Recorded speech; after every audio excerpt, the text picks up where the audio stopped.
एक बार हमने अपने पूज्य गुरुदेव श्री पहाड़ी बाबा महाराज से पूछा कि महाराज जी, आपके मत में भजन की परिभाषा क्या है। महाराज जी बड़े उच्च कोटि के महापुरुष थे, बड़े तपस्वी सिद्ध पुरुष थे। उनके जैसे भी अपने समय में वे ही दिखाई पड़ते थे। हमने तो अपने अभी तक के जीवन में ऐसी तितिक्षा वाला कोई महापुरुष नहीं देखा।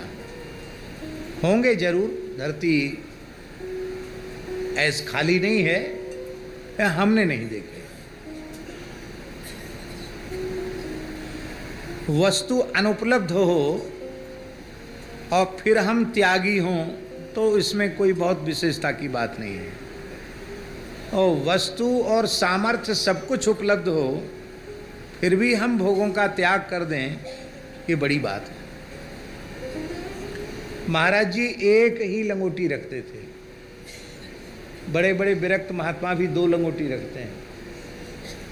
पहाड़ी बाबा महाराज 1 लंगोटी रखते थे। हमको पहली बार उनके साथ एक जगह जाने का अवसर मिला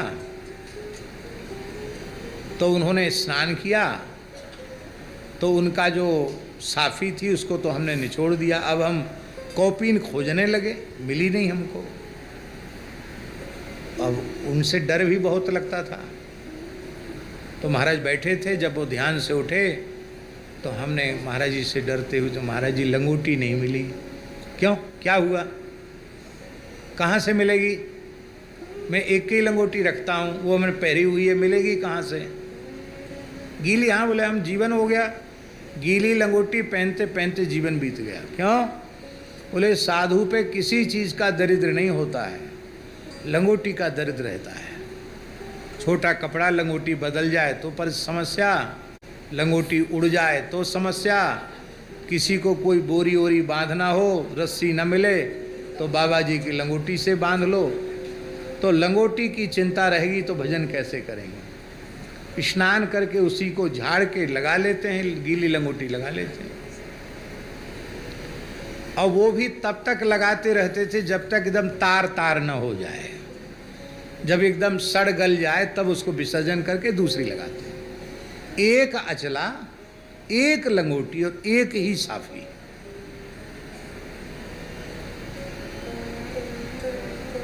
खाली तखत पर, नीचे कुछ नहीं बिछाना, न चटाई न आसन, कुछ नहीं। खाली तखत पर निम्ब वृक्ष के नीचे बैठे रहते थे। ठंडी में भी, गर्मी में भी, बरसात में, एक लंगोटी में।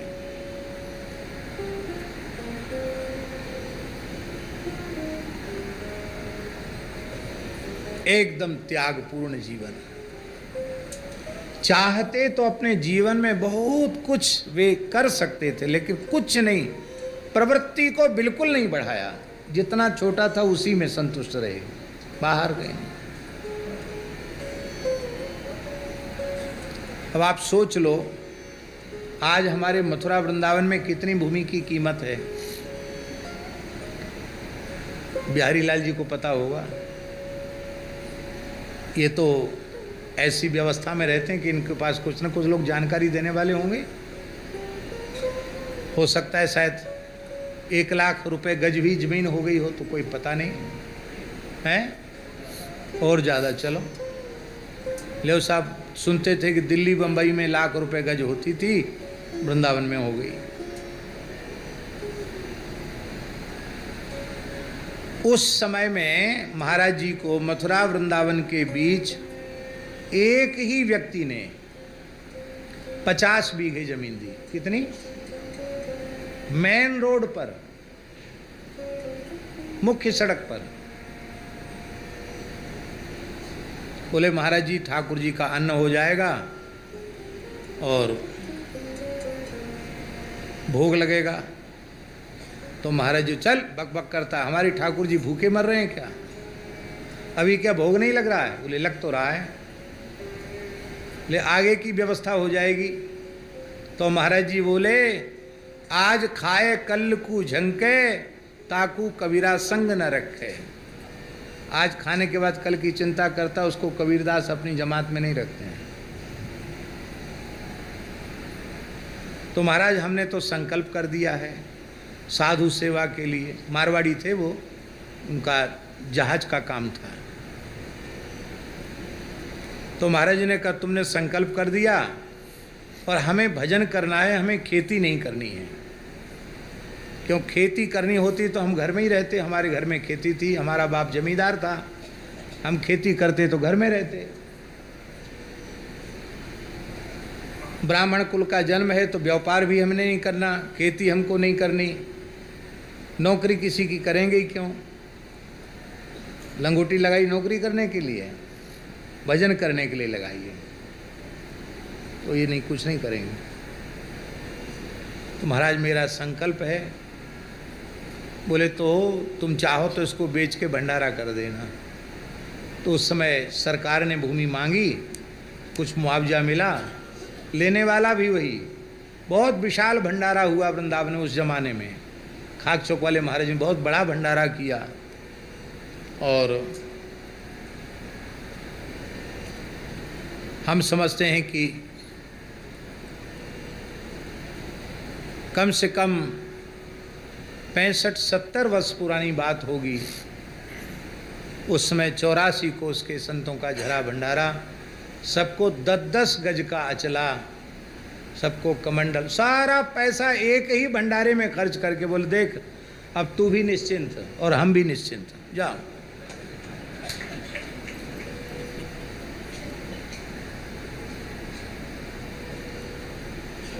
और देखो हम भजन करने के लिए साधु बने हैं, इसलिए नहीं बने, जाओ। तो हमने पूछा महाराज जी आपके मत में भजन की परिभाषा क्या है? तो महाराज जी ऐसे उत्तर देते थे, कहते अरे भाई ये पढ़े लिखों की बातें हैं, हम तो पढ़े लिखे हैं नहीं, बचपन में साधु बन गए। यद्यपि वो घर से कुछ पढ़ के आए थे, उनके जो नाना जी थे वो संस्कृत के बहुत बड़े विद्वान थे, तो ज्योतिष और कुछ व्याकरण वहीं से पढ़ के आए थे, महाराज जी घर से ही पढ़ के आए थे। तो ऐसा नहीं वो को निरक्षर थे, संस्कृतज्ञ थे, लेकिन वो कहते हम तो बिना पढ़े लिखे हैं। तो पंडितों के बातें हैं, प्रश्न करो उत्तर दो, हम तो पंडित तो है नहीं। महाराज जी आपके अनुभव से बोले तो ठीक है, एक हम अपनी घटना सुनाते, उससे तुमको भजन की परिभाषा का बोध हो जाएगा। कहते हैं हम खाक चौक में पुजारी थे, साधुओं की जमात आई, तो साधु बोले हम जा रहे हैं काशी में, रामनगर में रामलीला देखने जा रहे हैं। अरे गुरु भाई पुजारी जी क्या बताऊं, इतनी बढ़िया लीला होती है, साक्षात राम जी जानकी जी, आज भी काशी रामनगर की लीला प्रसिद्ध है। और ये बात होगी उस जमाने की बात, कम से कम 100 साल पुरानी बात हम बता रहे हैं आपको। तो बोले हमारे मन में लालच आ गया, तो एक डर लगे कि गुरुजी पूछें, कहीं गुरुजी ने मना कर दिया तो जा नहीं पाएंगे। तो वो महात्माओं के बहकावे में आ गए। उन्होंने कहा हम देखो हम जा रहे हैं, मथुरा में नरसिंह जी की बगीचे में जमात रुकेगी और कल वहाँ से निकलेंगे, तुम आ जाना वहीं, अब चलना हमारे साथ जमात में। बोले ठीक। गुरु महाराज से पूछे बिना सुबह अपना कमंडल उठाया और चले। तो कोई टोके क्यों कि सब जमुना जी नहाने जा रहे हैं, और वहीं से पैदल पैदल मथुरा चले गए। वहाँ पहुँच गए बगीची में, वहाँ से ट्रेन में बैठ गए। जैसी मिर्जापुर के आसपास ट्रेन पहुँची, अंग्रेजी शासन था, जंगल में ट्रेन खड़ी हो गई और अंग्रेजों की फौज आ गई। ट्रेन रुक गई। तो इतने घोड़े पर बैठे सिपाही कहाँ से आ गए, लाल पगड़ी वाले। तो साधु में चर्चा चलने लगी कि यहाँ एक रेलवे का बड़ा अधिकारी है बंगाली, उसका नाम है मिट्ठू बाबू, साधुओं का भयंकर दुश्मन है, वो सब साधु जेल में सड़ेंगे। अब तब क्या करें?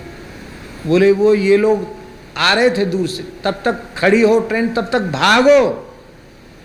तो चलती ट्रेन धीमी हुई नहीं कि सब जो जहां बैठे थे बिना टिकट थे सब कूद कूद करके ट्रेन से भागे। कहे हम भी कूद के भागे, भगवान की कृपा से कोई चोट नहीं आई, बच तो गए, लेकिन जमात से बिछुड़ गए। वहां कौन जमात चलती है अब तो? जिसको जहां प्राण बचाने थे, जिसको जहां जंगल में जगह मिली भाग गया। महाराज भी भाग गए और जो नहीं भाग पाए वो पकड़े गए। तो बोले चलते चलते परेशान हो गए, कोई रास्ते जंगल में भटक गए। शाम का समय था, एक पहाड़ी के पास में देवी जी की मढ़ी थी, वहीं बैठ गए थक करके, भूखे प्यासे बड़े परेशान। अच्छी रामलीला देखने निकले भाई वृंदावन से। तो ये पता था, संतों से सुन रखा था कि जंगल में अग्नि के सहारे बैठना चाहिए, हिंसक जीव नहीं आते हैं। तो जंगल की लकड़ी इकट्ठी करके वहाँ धूना चैतन्य कर लिया, बैठ गए। तब तक एक व्यक्ति आया, उसने कहा ए बाबा जी यहाँ क्यों बैठे हो? कहा पर कहाँ जाएं? कहा कहीं जाओ, यहाँ मत बैठो, यहाँ शेर आता है, कितने साधुओं को खा गया है। शेर आता है यहाँ और उसको मनुष्य के मांस का स्वाद लग चुका है, और कहीं जाओ। महाराज जी बोले गांव में कोई घुसने नहीं दे रहा है, यहाँ शेर खा जाएगा तो हमारे कोई आगे पीछे रोने वाला थोड़ी, भाग यहाँ से, शांति से बैठने भी नहीं देता। तो महाराज जी कहते उसको हमने डांट डपट के भगा दिया। अब थके तो इतने थे कि हम सो जाते, लेकिन वो शेर का डर घुसा गया, तो नींद भूख प्यास सब गायब हो गई। मन में सोचे कहीं शेर न खा जाए, कहीं शेर न खा जाए, यही चिंता लगी रही। तब तक 12-1 रात के शायद बज रहे होंगे, शेर की गर्जना सुनाई पड़ी। ओ इतनी रात को आवाज शेर की गर्जना की हुई कि लगा पूरी पहाड़ी कांप गई।